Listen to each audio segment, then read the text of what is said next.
Bonjour tout le monde, vous êtes avec Benoît et là je me trouve à l'aéroport de Montréal pour m'envoler vers l'Italie avec Air Transat. Dans la dernière année, j'ai pris plus de 25 vols un peu partout à travers le monde, dans différents aéroports. Et là, je commence à avoir plusieurs trucs que j'ai développés. Dans cette vidéo, je vais vous partager 5 trucs afin de rendre vos passages aux aéroports plus faciles.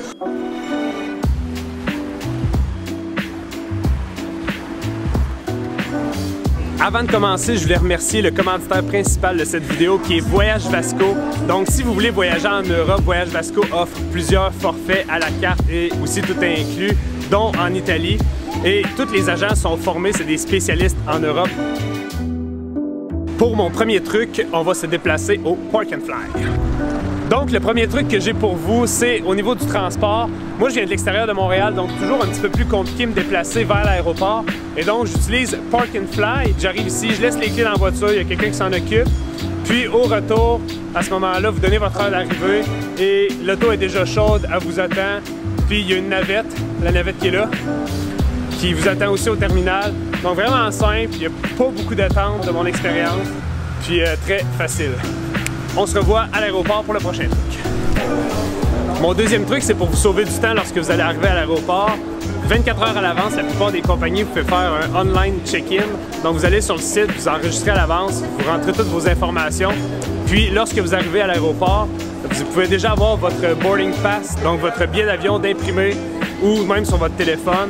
Puis ça vous évite à passer ici si vous n'avez pas de bagages. Sinon, vous pouvez aussi utiliser les bornes. C'est vraiment simple, tout ce que vous avez à faire, c'est suivre les indications à l'écran. Puis ensuite de ça, vous pouvez imprimer vos tags pour les bagages et votre boarding pass. Ensuite de ça, vous passez à un kiosque pour enregistrer vos bagages. Mais moi, je voyage toujours carry-on et c'est mon prochain truc. Un des trucs aussi que moi je fais depuis maintenant 1 an, c'est que je voyage toujours carry-on, ce qui veut dire que mes bagages embarquent toujours avec moi dans l'avion. Donc, j'enregistre aucun bagage. Le bagage que j'ai ici, c'est un sac de 45 litres qui me permet d'avoir tout mon linge et tous mes équipements là-dedans. Puis au niveau des électroniques, il y a ce qu'on appelle l'item personnel que les gens sous-estiment souvent. Moi, regardez mon item personnel, c'est mon sac Peak Design avec toutes mes caméras. Ça, c'est un sac 20 litres. Honnêtement, il est un peu limite pour être un item personnel, mais j'ai jamais eu de problème avec ça jusqu'à maintenant. Ce qu'il faut savoir, c'est au niveau des liquides, vous n'avez pas le droit d'avoir plus de 100 ml par petite bouteille.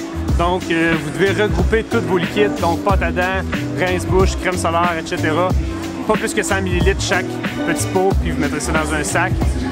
Et si vous voulez avoir de l'eau, ce que je vous suggère de faire, c'est de vous traîner une bouteille d'eau comme ça. Moi, c'est une Hydrapack qui ne prend pas beaucoup de place, puis à ce moment-là, vous la dépliez, vous allez la remplir dans une buvette, un coup que vous avez passé le contrôle, puis vous avez de l'eau pour le voyage.